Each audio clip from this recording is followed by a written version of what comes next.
Babangon tayo. Ikaw, para kanino ka bumabangon? Ako? Aba, siyempre para sa baon. Pero kung walang baon, edi tutulog pa ako. Hoy, bumangon ka na dyan. Magtatanghali na, hindi ka pa rin nag-aasikaso. Para kang anak mayaman.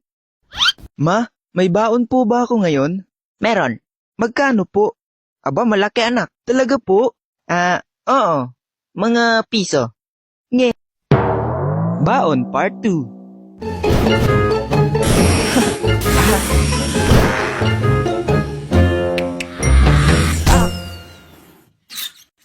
Aray. Secret lang natin to Alam nyo ba noong elementary at high school pa ako, ginaganahan lang ako pumasok kapag mayroon o malaki ang baon na binibigay ni mama. Hoy, narinig ko yon. Sana huwag nyo tularan. Minsan naaalala ko sinasabi ni mama, Anak, lalakihan ko lang yung baon mo kung makaka-perfect ka sa exam. Sus, yun lang? Napakadali naman. Anong klaseng score to? 8 out of 50? Nag-aaral ka ba talaga ng mabuti? At least po may score. Tuwang-tuwa ka pa. Bakit di mo na lang ginawang 0? Nako, sayang. Gagawin ko pa sanang 20 yung baon mo. Kaso bokya Oo, malaking baon na yung 20 noon. Marami ka nang mabibiling pagkain. Laruan. Pagkain. Laruan. Pagkain. Laruan. Teka nga. Saan ka galing? Speaking of laruan, nung elementary pa ako, usong-uso noon yung text, pogs, jolen, lastiko, pangil, LC, puzzle, yoyo, maskara, lobo, at kung ano-ano pang mga laruan na tinda noon. At kapag may natitira pa akong baong pera, at bilang bata, ang hirap mamili kung ano yung bibilin mong laruan. At yun pa lang siguro yung main problem namin ng mga bata pa kami. Di katulad ngayon, no? Naalala ko dati yung school bukol na chichirya, na may pa-surprise na laruan sa loob. Meron pa ba nun ngayon? Your Honor, di ko na po maalala. Alam nyo ba na sa tuwing recess, yun ang lagi kong binibili? Kasi may pagkain ka na, may laruan ka pa. Uy, ano nakuha mo? Eto, maliit na turumpo. Hindi ko alam ang tawag noon, basta pinapaikot yun sa sahig.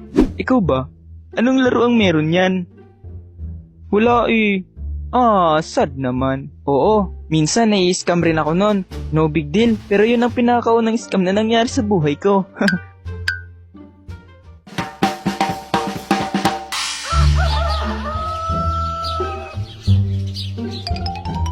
Ma, yung baon ko po.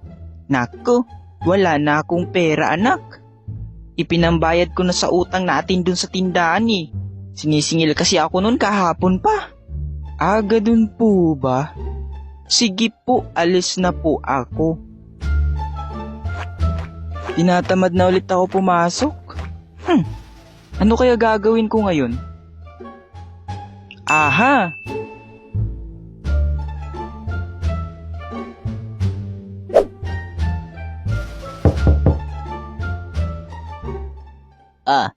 Sino yan? Hehe. Ikaw pala yan, apo. Bakit daw? Lola, wala po akong baon ngayon. And so? Charot lang. Bakit? Hindi ka ba binigyan ng baon ng mama mo? Wala na daw pong pera. Sige. Bibigyan kita ng baon mo. Igiban mo muna ako ng tubig ha. 2 galon lang. Yun! Sige po! Wait a minute, coming up! At dahil nga dinadaanan ko lang yung bahay ni Lola papunta sa school, kaya kung walang naibibigay si Mama, di kay Lula na lang. At syempre, binibigyan muna ako ng kondisyon ni Lola. Minsan pinagwawalis ng bakuran, at minsan naman pinag-iigib ng tubig. Lola, tapos na po! Eto na, suhol ko. Thank you so much, Lola!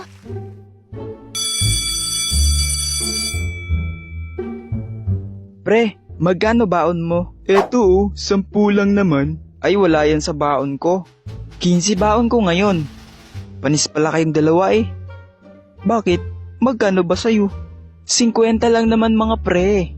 Naks naman. Sige nga, libre mo nga kami ngayon. Sige ba? Sarap talaga kapag libre, no? Poton, Bayaran mo na yung kinain natin. Oo, sige.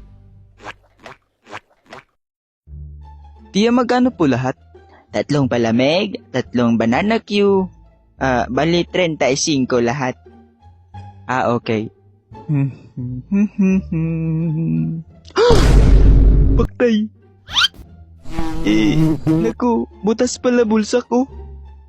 Ay, Ang alam ko sa bulsa ko lang nilagay yung pera ko. Hello? iho, may pambayad ka ba talaga? Hehe, naihulog ko po yata. Butas kasi yung bulsa ko eh. Ay, nako. Paano yan? Kailangan yung bayaran yung kinain nyo. Hindi pwedeng hindi. Pwede ho bang ilista nyo na lang?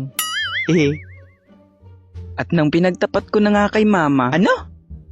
naku naman anak, ang dami-dami na nga nating utang, dinagdagan mo pa. Ay, mapipilitan na talaga akong gawin to. Ma? Ano hong gagawin niyo? Pasensya na anak, pero kailangan ko na talagang gawin to. Ma, saglit lang po. Ma, kalma lang po kayo. Ma! Panahon na para maging praktikal.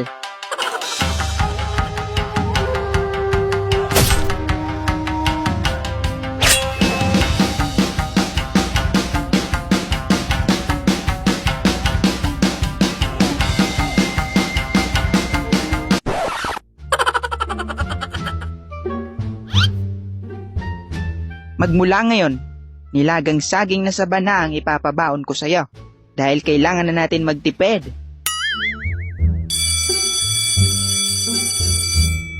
Okay, class. Recess na. Pero hindi muna kayo pwedeng lumabas kasi may visitors tayo ngayon. Kaya kung meron kayong dalang snacks, dito na kayo kumain, okay? Yes, Yes, ma'am. Yes, ma'am. Ilalabas ko na yung pagkain ko. Uy, cookies. Yung akin? Uy, cupcakes. Uy, Jollibee. Jollibee lang naman.